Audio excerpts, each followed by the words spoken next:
Hi, നമ്മുടെ വീഡിയോയിലോട്ട് എല്ലാവർക്കും നമസ്കാരം കേട്ടോ. ഇന്ന് ചിങ്ങം 1 എല്ലാവർക്കും പുതുവത്സര ആശംസകൾ നേരുന്നു.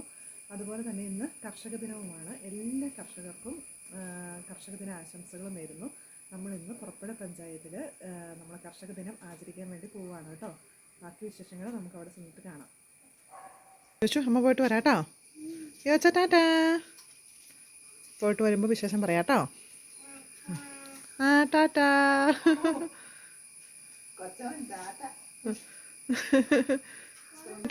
വരാട്ടോ, ഓടിപ്പോട്ട് വരാട്ടോ. ബ്രൂണോ ടാറ്റാ.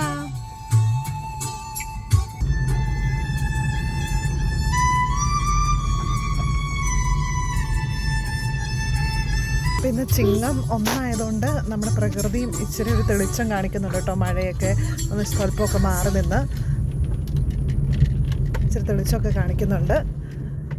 അപ്പം ഞങ്ങളും ആഘോഷത്തിനായിട്ട് പോവുകയാണ്. നമ്മുടെ നാട്ടിലെ കർഷകരെല്ലാം ആദരിക്കാനായിട്ടാണ് പോവുകയാണ്. സെറ്റ് സാരിയൊക്കെ കൊടുത്തിട്ടുണ്ട്.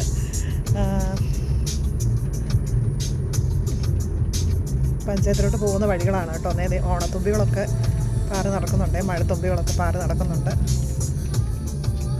അപ്പോൾ നമ്മുടെ വീട്ടിലുണ്ട് കേട്ടോ ഒരു കുട്ടി കർഷക. നമ്മുടെ വേറെ ആരുമല്ല, നമ്മുടെ അമ്മ. നമ്മുടെ വീഡിയോയിലൊക്കെ കണ്ടിട്ടുണ്ടാവും. ഒത്തിരി കൃഷി ചെയ്യുന്ന ആളാണ്. പക്ഷെ നമ്മൾ ഈ കർഷക ദിനത്തിൽ ഞാനിങ്ങനെ ഒരു തവണ പഞ്ചായത്തിൽ പ്രസംഗിച്ചപ്പോൾ ഞാൻ പറഞ്ഞിട്ടുണ്ടായിരുന്നു എൻ്റെ അമ്മയ്ക്ക് ഒരു അവാർഡ് ഞാൻ നേടിക്കൊടുക്കുമെന്ന്. പക്ഷേ ഇപ്പം ഈ അടഞ്ഞ മഴ വന്നുകൊണ്ട് നമ്മുടെ പച്ചക്കറി കൃഷികൾ നമ്മുടെ വീഡിയോ കണ്ടപോലെ പയർ, പാവൽ, കോവൽ അതൊന്നും നമുക്ക് ഈ തവണ ക്രിയേറ്റ് ചെയ്യാൻ പറ്റിയില്ല കേട്ടോ. അപ്പോൾ അതുകൊണ്ട് നമ്മൾ പേര് കൊടുത്തിട്ടില്ല. അതിന് മുമ്പത്തെ തവണ നമ്മൾ കൊടുക്കാനൊക്കെ ഇരുന്നപ്പോൾ നമ്മൾ ഹോസ്പിറ്റൽ കേസൊക്കെ വന്നുകൊണ്ട് അന്നേരം കൊടുക്കാൻ പറ്റിയില്ലായിരുന്നേ. അന്ന് നമുക്ക് ഇച്ചിരി കൂടി ഉണ്ടായിരുന്നു പച്ചക്കറികളൊക്കെ. ഇപ്പം നമുക്ക് വാഴ, ഇഞ്ചി, മഞ്ഞൾ അതൊക്കെ ഉള്ളൂ. പക്ഷേ ശരിക്കും പറഞ്ഞാൽ അത് കൊടുത്താൽ മതിയായിരുന്നു. ഇപ്പം നമ്മൾ ഓർത്തു പച്ചക്കറിയും കൂടി ഇരിക്കട്ടെ നടത്തുകൊണ്ട് അങ്ങനെ നിൽക്കുവാണ്. അപ്പോൾ എല്ലാ സീസണിലും ഈ മഴ ഇങ്ങ് വരും നമ്മുടെ വില്ലനായിട്ട്. പിന്നെ കഴിഞ്ഞ കൊല്ലം നമുക്ക് ആശുപത്രി കേസായിട്ടാണ് കൊടുക്കാൻ പറ്റത്. ഈ കൊല്ലം പിന്നെ മഴ ആയതുകൊണ്ട് ഇതൊന്നും ഇല്ലാത്തതുകൊണ്ട് നമ്മൾ കൊടുക്കാൻ പറ്റിയില്ല. അപ്പോൾ സാരമില്ല. നമ്മുടെ ഒരു വേദിയിൽ അമ്മയ്ക്ക് കൂടി ഒരു ആദരവ് കൊടുക്കുന്നൊരു ചടങ്ങ് ഞാൻ മനസ്സിൽ ആഗ്രഹിച്ചിരുന്നു.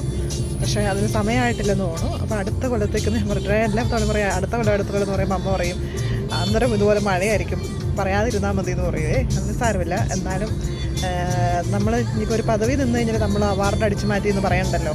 ഞാനിപ്പോൾ മെമ്പറായതുകൊണ്ട് നമ്മൾ വീട്ടിലോട്ട് മെമ്പറുടെ സ്വാധീനം ഉപയോഗിച്ചുകൊണ്ട് ഒരു അവാർഡ് കൊണ്ടുവന്നൊന്നും പറയിപ്പിക്കുകയും വേണ്ട. അപ്പോൾ നമുക്ക് നോക്കാം.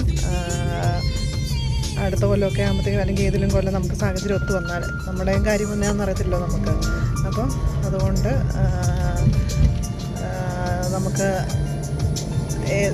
ഇനി വരുന്ന ഏതെങ്കിലും കൊല്ലങ്ങളിൽ അമ്മയ്ക്ക് ഒരു അവാർഡ് നമുക്ക് നേടിക്കൊടുക്കണം. അപ്പോൾ അമ്മയുടെ കൂട്ടത്തിൽ നമ്മളും കൃഷിയിടങ്ങളിൽ സഹായിക്കുന്നുണ്ട്. അപ്പം ഇനി ഇച്ചിരി കൂടി സജീവമായിട്ട് ഞാൻ പറഞ്ഞിട്ടുണ്ട്, ഇച്ചിരി കൂടി സജീവമായിട്ട് അമ്മയുടെ കൂടെ കൃഷിയിടങ്ങളിൽ കാണാമെന്ന് പറഞ്ഞിട്ടുണ്ട്. അപ്പോൾ ഇച്ചിരി കൂടി ഉണ്ടായി കഴിഞ്ഞിട്ട് നല്ല ഇതായിട്ട് നമ്മൾ വന്നു കഴിയുമ്പോൾ എല്ലാവരുടെയും കുളിർക്കെ കണ്ടിട്ട് വേണം പോകാനായിട്ട്. അല്ലാതെ നമ്മൾ ഇച്ചിരി കാണിച്ചിട്ട് അവാർഡ് മേടിക്കുന്നത് ശരിയല്ലല്ലോ. അപ്പോൾ നമുക്കറിയാം ചില സ്ഥലങ്ങളിലും ചില സമയങ്ങളിലൊക്കെ അങ്ങനെയൊക്കെ കർഷകർ നമ്മളിപ്പോൾ ഈ മഴയൊക്കെ ആയതുകൊണ്ട് എല്ലാവരുടെയും കയ്യിൽ കൃഷി കുറവാണ്. അപ്പോൾ നമ്മളിപ്പോൾ പറഞ്ഞിട്ട് കാര്യമില്ല.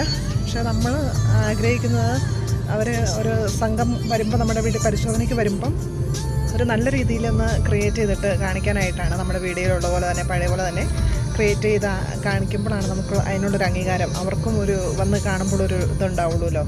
അതിന് വേണ്ടിയിട്ടാണ് വെയിറ്റ് ചെയ്യുന്നത് കേട്ടോ. പിന്നെ നമുക്ക് നമ്മുടെ മെമ്പറാണെങ്കിലും നമ്മൾക്ക് അർഹതപ്പെട്ടാണ് നമ്മുടെ കൈ വന്ന് തന്നെ ചേരും. അപ്പോൾ ഞാൻ നോക്കിയിട്ട് ഈ തവണ നമുക്ക് പച്ചക്കറിയൊന്നും ഇല്ലാത്തതുകൊണ്ടാണ് നമ്മൾ പിന്നെ അതിന് കൊടുക്കാതിരുന്നത്. ഈ അടഞ്ഞ മഴയോടെ എല്ലാം നമ്മൾ വിത്തെല്ലാം പാകിയതെല്ലാം ചീഞ്ഞ് പോവുകയാണ്. അപ്പോൾ നമ്മൾ എന്തിനാ ചുമ്മാ അങ്ങനെ. പിന്നെ നമ്മൾ എല്ലായിടത്തോടെയും ആൾക്കാരെല്ലാം പോകുമ്പോൾ നമ്മൾ വീട്ടിൽ അങ്ങനെയൊക്കെ നോക്കുമ്പോൾ ഒന്നും കണ്ടില്ലേ, നമുക്കൊരു കുറ്റബോധം തോന്നണ്ടല്ലോ എന്ന് ഓർത്തുകൊണ്ടാണ് കൊടുക്കാറുള്ളത് കേട്ടോ. അപ്പോൾ ഇന്നത്തെ തവണ നമുക്ക് സാഹചര്യം ഒത്തു വന്നാൽ നമ്മൾ ഈ മെമ്പറാണെങ്കിൽ പോലും നമ്മുടെ അമ്മ നന്നായിട്ട് ഇതെല്ലാം ക്രിയേറ്റ് ചെയ്ത് കഴിഞ്ഞാൽ അമ്മയ്ക്ക് നമ്മൾ തീർച്ചയായിട്ടും അപേക്ഷ കൊടുക്കുന്നതാണേ. ചിങ്ങം 1 ആയതുകൊണ്ട് ചേച്ചിമാരൊക്കെ സെറ്റ് സാരിയൊക്കെ കൊടുത്ത് യാത്ര ചെയ്യുന്നത് നമുക്ക് പഞ്ചായത്തിൻ്റെ അടുത്തേക്ക് എത്താറായിട്ടോ. ഇനി നമുക്ക് 6 പഞ്ചായത്തിൽ നിന്നുള്ള ഇതുപോലെ കർഷകരെയൊക്കെ ആദരിച്ചിട്ട് നമ്മുടെ ബ്ലോക്കിൽ ഒരു ആദരവുണ്ടായിരിക്കും മികച്ച കർഷകരെ നോക്കി. അപ്പോൾ നമ്മൾ ചിങ്ങം 1 നമ്മുടെ എല്ലാ പഞ്ചായത്തുകളിലുമാണ് ആദരിക്കുന്നത്. നമുക്ക് കരികുന്നം പഞ്ചായത്ത് ഉണ്ടായിരുന്നു, പക്ഷേ അങ്ങോട്ടേക്ക് എനിക്ക് ക്ഷണം കിട്ടിയിട്ടില്ല. ഇവിടെയാണെന്ന് എന്നെ ക്ഷണിച്ചേക്കുന്നത്. അപ്പോൾ അതുകൊണ്ട് ഞാനിവിടെ എത്തിയേക്കുവാണ്. അതാണ് നമ്മുടെ പഞ്ചായത്ത് കേട്ടോ. ആളുകളെല്ലാം വന്ന് ചേർന്നിട്ടുണ്ടേ.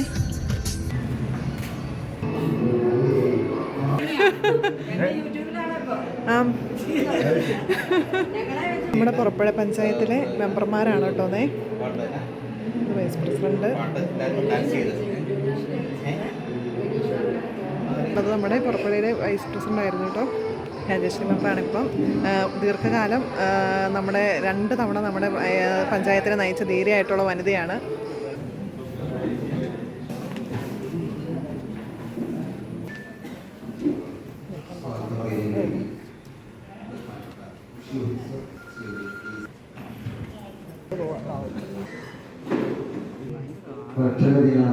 സമ്മേളനത്തിന്റെ അധ്യക്ഷോപം നേരിടുന്ന ഔദ്യോഗിക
നമ്മുടെ പുറപ്പുഴ പഞ്ചായത്ത് പ്രസിഡന്റ് ശ്രീ ഭാസ്കരക്കാരെ, നമ്മുടെ പ്രിയ സംഘ മെമ്പർമാരെ, പ്രിയ വിശിഷ്ട വ്യക്തികളെ, പ്രിയമുള്ളവരെ, ഇന്ന് ചിങ്ങം 1, നമ്മുടെ ചിങ്ങം 1 അതുപോലെ കർഷക ദിനവും കൂടി കൂടിച്ചേരുന്ന ഈ നിമിഷത്തിന് വെണ്ണിക്കുളം ഗോപാലക്കുറുപ്പാണ് അദ്ദേഹത്തിന്റെ 2 വരികൾ ഇവിടെ ഞാൻ കടമെടുക്കുകയാണ്.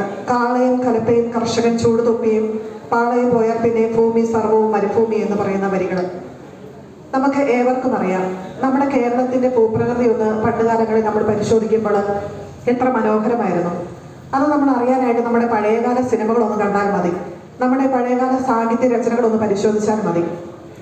നിറയെ നെൽപ്പാടങ്ങളും അതുപോലെ തന്നെ ആ നെൽപ്പാടങ്ങളിൽ പണിയെടുക്കുന്നവരും ഒരു കർഷക സംസ്കാര രീതികൾ നമ്മൾ അന്ന് പുലർത്തിയിരുന്നു. പക്ഷെ ഇന്ന് നമുക്കറിയാം നമ്മുടെ ജീവിത സാഹചര്യങ്ങളും ജീവിത ശൈലികളും മാറി മറിഞ്ഞു. ഇന്ന് എല്ലാവരും സമ്പത്തിന്റെ പുറകെ.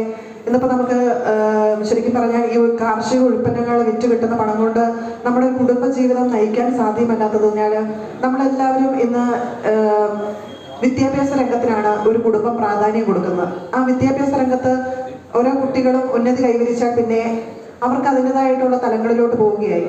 ഇന്നിപ്പോൾ നമുക്കറിയാം തൂമ്പയും അരിവാളിനും ഒക്കെ പകരം ലാപ്ടോപ്പ്, മൊബൈലുകളൊക്കെയാണ് ഇന്നത്തെ കുഞ്ഞുങ്ങളുടെ കൈകളിലെല്ലാം ഇരിക്കുന്നത്.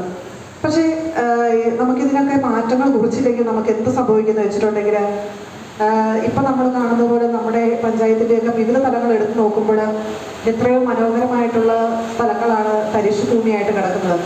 ഞാൻ ഈ അടുത്ത കാലഘട്ടങ്ങളിൽ തമിഴ്നാടിലൂടെ പോകുന്ന സമയങ്ങളിൽ കാണുകയുണ്ടായി. റോഡിൻ്റെ ഇരുവശങ്ങളും അവർ ഒരു സ്ഥലം പോലും പാഴാക്കാതെ വികസനം കൊണ്ടുവരികയും ഓരോ സ്ഥലങ്ങളിലും നല്ല തെങ്ങിൻ തോപ്പുകൾ, കരിമ്പ് പാടങ്ങൾ, നെൽപ്പാടങ്ങൾ എത്ര മനോഹരമായിട്ടാണ് അവരവിടെ ചെയ്തിരിക്കുന്നത്. നമ്മൾ കണ്ടു കഴിയുമ്പോൾ നമ്മുടെ കേരളവുമായിട്ട് കമ്പയർ ചെയ്യുമ്പോൾ നമുക്ക് വേദനാജനകമാണ്. അപ്പം ഇങ്ങനെയൊക്കെ പോയി കഴിഞ്ഞിട്ടുണ്ടെങ്കിൽ നമുക്കറിയാം നമ്മുടെ ആരോഗ്യ വ്യവസ്ഥയെ ഇത് ബാധിക്കും. അപ്പം അതുകൊണ്ട് നല്ലൊരു കാർഷിക തലമുറയെ നമ്മൾ വളർത്തിയെടുക്കാൻ ശ്രമിക്കണം. നമുക്കറിയാം നമ്മുടെ നാട്ടിൽ നമ്മൾ എന്തെങ്കിലും ഉൽപ്പന്നങ്ങൾ ഉണ്ടാക്കിയെടുത്തു കഴിഞ്ഞിട്ടുണ്ടെങ്കിൽ അത് നമ്മുടെ കൊച്ചു കടകളാണ്, കടക്കമ്പോളങ്ങളാണ് നമുക്ക് ചുറ്റുപാടുകളിലുള്ളൂ. അവിടെ എത്തിച്ചേരുമ്പോൾ നമ്മളത് കൊണ്ടുപോയി വിൽക്കാൻ ചെല്ലുമ്പോൾ നമ്മൾ ശരിക്കും പറഞ്ഞാൽ അതിൻ്റെ ഒരു ലാഭവിഹിതം നമുക്ക് കിട്ടുന്നില്ലാത്തതുകൊണ്ട് എല്ലാവരും അത് ഉപേക്ഷിക്കുകയാണ്. ചെറുകിട കച്ചവടക്കാർക്കും വലിയ കച്ചവടങ്ങൾ നടക്കുന്നില്ലാത്തതിനാൽ അത് അവിടെ ഉപേക്ഷിക്കപ്പെടുന്നു. ഇപ്പം നമ്മുടെ സ്ത്രീകളൊക്കെ ഇവിടെ കൃഷി ചെയ്യുമ്പോൾ നമുക്ക് തൊട്ടടുത്തൊക്കെ ചിലപ്പോൾ കടയിൽ ചേട്ടാ ഈ വാഴക്കൊല എടുക്കുമെന്ന് ചോദിക്കുമ്പോൾ അവർ എടുക്കില്ലെന്ന് പറഞ്ഞാൽ നമുക്ക് കൊണ്ടുപോകാനുള്ള മാർഗ്ഗങ്ങളില്ല. അതുകൊണ്ട് നമ്മൾ തന്നെ ഒരു കൊല തിന്നു തീർക്കേണ്ട അവസ്ഥകളാണ്. അപ്പം അതുകൊണ്ടൊക്കെയാണ് ഓരോ കുടുംബങ്ങളും ഇന്ന് കാർഷിക രംഗത്തുനിന്ന് മാറി മറിയുന്നത്. നമ്മൾ കോവിഡിൻ്റെ കാലഘട്ടം വന്നപ്പോൾ നമ്മളൊന്ന് സന്തോഷിച്ചിരുന്നു. കുറേ പേര് കൃഷിരംഗത്തേക്ക് കടന്നു വരുന്നതായിട്ട് കാണാനായിട്ട് സാധിച്ചു. 10 സെന്റ് 5 സെന്റ് സ്ഥലം അതൊക്കെ മതി ശരിക്കും പറഞ്ഞിട്ട്. നമുക്കറിയാം ലോകരാജ്യങ്ങൾ എവിടെ എടുത്ത് നോക്കിയാലും 5 സെന്റ് 10 സെന്റ് സ്ഥലങ്ങളിലൊക്കെയാണ് എല്ലാ കർഷകരും. ലോകത്ത് എല്ലായിടത്തും കർഷകരുണ്ട്, എല്ലാ വികസിത രാജ്യങ്ങളിലുമുണ്ട്. അവരുള്ളതുകൊണ്ടാണ് നമ്മളിന്ന് ജീവിക്കുന്നത്. അപ്പം അങ്ങനെ മുന്നേറാനായിട്ട് സാധിക്കട്ടെ. അപ്പോൾ ഓരോ കർഷകർക്കും അവരുടേതായിട്ടുള്ള കുറേ പ്ലാറ്റ്ഫോമുകൾ നമുക്കിവിടെ സൃഷ്ടിക്കാനായിട്ട് സാധിക്കും. അപ്പോൾ യൂട്യൂബ് തുടങ്ങിയ സംരംഭങ്ങളിലൂടെയൊക്കെ നമുക്കിത് കൊണ്ടുവന്ന് വീഡിയോ ഒക്കെ കാണിച്ച് അങ്ങനെയൊക്കെ വരുമ്പോൾ ഒത്തിരി പേര് നമ്മളുമായിട്ട് കോൺടാക്റ്റ് ഒക്കെ ചെയ്ത് ഉൽപ്പന്നങ്ങളൊക്കെ നല്ല വിലയ്ക്ക് വാങ്ങുന്നവരുണ്ടാവാം. അതുപോലെ തന്നെ നമുക്കറിയുന്നത് ഇപ്പോൾ നമ്മുടെ കൃഷി വകുപ്പ് രംഗങ്ങളൊക്കെ നമ്മുടെ കൂട്ടത്തിൽ ഭയങ്കരമായിട്ട് സജീവമായിട്ട് നിൽക്കുന്നുണ്ട്. കൃഷി ഓഫീസർ ഒത്തിരി കൂട്ടായ്മകൾ വിളിച്ചു ചേർക്കുന്നതായിട്ട് കാണാനായിട്ട് സാധിക്കുന്നുണ്ട്. അതിലൂടെ ഒത്തിരി സഹായങ്ങൾ കർഷകരിലോട്ട് നേരിട്ടെത്തിക്കുന്നത് കാണാനായിട്ട് സാധിക്കുന്നുണ്ട്. അപ്പം ഈ രംഗങ്ങളിലൊക്കെ നമ്മൾ പ്രയോജനപ്പെടുത്തുക. നമുക്കറിയാം നമ്മൾ ഇനിയും നമ്മുടെ പഞ്ചായത്തിൽ ഇഷ്ടംപോലെ കർഷകർ ഒളിഞ്ഞു കിടക്കുന്നുണ്ട്. അവരൊക്കെ അടുത്ത തവണത്തേക്ക് വരട്ടെ, വന്നവരൊക്കെ ഇനിയും കൃഷികൾ ചെയ്ത് ഉയർന്നു വരട്ടെ എന്ന് നമ്മൾക്ക് ആശംസിക്കാം. ഇപ്പം ഞാൻ ഇതുപോലെ 2 കൊല്ലം മുമ്പ് ഇവിടുന്ന് പ്രസംഗിച്ച് കഴിഞ്ഞപ്പോൾ എൻ്റെ അമ്മ ഒരു കൊച്ചു കർഷകയാണ് കേട്ടോ വീട്ടിൽ. അപ്പം അമ്മ ഇങ്ങനെ എല്ലാം നന്നായിട്ട് കൃഷി ചെയ്യുന്നൊരു കർഷകയാണ്. അപ്പം ഞാനും അതിൻ്റെ കൂടുതൽ ഞാനും ഞങ്ങളുടെ കുടുംബാംഗങ്ങളെല്ലാവരും പങ്കാളികളാവാറുണ്ട്. അപ്പം ഞങ്ങളൊരു യൂട്യൂബൊക്കെ ക്രിയേറ്റ് ചെയ്ത് അതിൻ്റെ വീഡിയോകളൊക്കെ അപ്ലോഡ് ചെയ്യാറുണ്ട്. അപ്പം ഞാൻ എൻ്റെ അമ്മയോട് ചുമ്മാ പറയും നമുക്ക് അടുത്ത തവണ അവാർഡ് മേടിക്കാമെന്ന് പറയുവേ. അപ്പം കഴിഞ്ഞ കൊല്ലം മേടിക്കാമെന്നൊക്കെ ഓർത്തുകൊണ്ടിരുന്നപ്പോഴാണ് ഞാനിങ്ങനെ ഹോസ്പിറ്റലിലായി പോയതുകൊണ്ട് അമ്മയും എൻ്റെ കൂടെ വന്ന് നിന്നുകൊണ്ടൊക്കെ അങ്ങനെ നിർഭാഗ്യവശാൽ അത് മേടിക്കാനായിട്ട് സാധിച്ചില്ല. അപ്പം ഈ വർഷം മഴയാണ്. അപ്പം അങ്ങനെ നമുക്ക് വേണ്ടത്ര രീതിയിൽ പച്ചക്കറി കൃഷിയൊക്കെ അങ്ങനെ ഉണ്ടാക്കിയെടുക്കാനായിട്ടൊക്കെ സാധിച്ചില്ല. ചെറിയ രീതികളിലൊക്കെ ഉണ്ട്. പക്ഷെ എന്നാലും ഞാൻ ആഗ്രഹിക്കുന്നത് നമ്മൾ ചുമ്മാ ഒരു അവാർഡിൽ അംഗമായി മാറിയെന്ന് കേൾപ്പിക്കാതെ നമ്മുടെ തൊടികളിൽ ഒരു സംഘങ്ങൾ വരുമ്പോൾ നല്ല കൺകുളിർക്കെ മനോഹരമായിട്ട് അത് കണ്ടിങ്ങനെ വിളഞ്ഞു നിൽക്കുന്നതും അല്ലെങ്കിൽ അത് ഉണ്ടായി നിൽക്കുന്നതൊക്കെ ഇങ്ങനെ കാണണം. അപ്പം അതുകൊണ്ട് ഞാൻ അമ്മയോട് പറഞ്ഞു നമുക്ക് അടുത്ത കൊല്ലത്തേക്ക് നോക്കാം, അവാർഡ് നോക്കാമെന്നൊക്കെ പറഞ്ഞ് നിർത്തിയേക്കുവാണ്. അപ്പം നമുക്ക് ഇച്ചിരി കൂടി കൃഷി ചെയ്യാം, ഈ മഴയൊക്കെ ഇങ്ങനെ പ്രതികൂലമായിട്ട് നിൽക്കുമല്ലേ എന്നൊക്കെ പറഞ്ഞുകൊണ്ട് ഇങ്ങനെ ഞങ്ങളത് മുന്നോട്ട് വെച്ചിരിക്കുകയാണ്. അപ്പം അത് നടക്കട്ടെ എന്ന് ഞാൻ ആശംസിക്കുന്നു. നമ്മുടെ പിന്നെ അതുപോലെ തന്നെ നമ്മുടെ കർഷകർ നമ്മളെല്ലാവരും കൂട്ടം ചേർന്ന് നിന്ന് കഴിഞ്ഞിട്ടുണ്ടെങ്കിൽ ഞാൻ ഇന്നാൾ നമ്മുടെ കൃഷി ഓഫീസറോട് നമ്മുടെ സംഘം ഒരു തവണ കൂടി ഇപ്പോൾ സൂചിപ്പിച്ചിരുന്നു. നമ്മളൊരു എക്കോ ഷോപ്പ് തുടങ്ങുകയാണെങ്കിൽ നമ്മുടെ സംരംഭത്തിലൊക്കെ കുറച്ചുകൂടി വിലകൾ കിട്ടും. ഇപ്പം നമ്മുടെ പഞ്ചായത്ത് നമുക്കറിയാം അതിനുള്ള സംവിധാനത്തിനുള്ള സ്പേസ് കുറവാണ്. എന്നിരുന്നാലും നമ്മൾ തൊടുപുഴ കോലാനി കേന്ദ്രീകരിച്ചുകൊണ്ട് ഒരു ക്രിയേറ്റ് ചെയ്തുകൊണ്ട് ഒരു എക്കോ ഷോപ്പ് സംരംഭം തുടങ്ങുകയും നമ്മൾ ഇവിടുന്ന് തന്നെ നമുക്കറിയാലോ ഇപ്പോൾ ഓണത്തിന് നമ്മൾ കർഷകരിൽ നിന്ന് കാർഷിക വിളകൾ ശേഖരിക്കുന്നത് പോലെ നമ്മൾ അവിടെയൊക്കെ എത്തിക്കുകയും അവിടെ നമുക്ക് ടൗൺ ഏരിയയൊക്കെ ആയതുകൊണ്ട് അവിടെ അനുയോജ്യമായിട്ട് നല്ല വിലയ്ക്ക് തന്നെ നമ്മുടെ സംരംഭങ്ങൾ എത്തിക്കാനുള്ള മാർഗങ്ങൾ നമ്മുടെ കർഷക കൂട്ടായ്മകളൊന്ന് പരിഗണിച്ചാൽ ഏറ്റവും നന്നായിരിക്കും.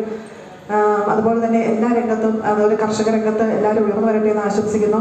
അപ്പം നമുക്കറിയാവുന്ന നമ്മുടെ ഒത്തിരി വ്യക്തിത്വങ്ങൾ നമുക്ക് ഇവിടെ ഇരിക്കുന്നുണ്ട്. ഞങ്ങളുടെ ചിറ്റപ്പായി ഒക്കെ ഉണ്ടെന്ന് കർഷക ദിനത്തിൽ അവാർഡ് ജേതാവായിട്ട്. അതുപോലെ സിബി സാർ ഞങ്ങൾ പഠിപ്പിച്ച സാറുണ്ട്.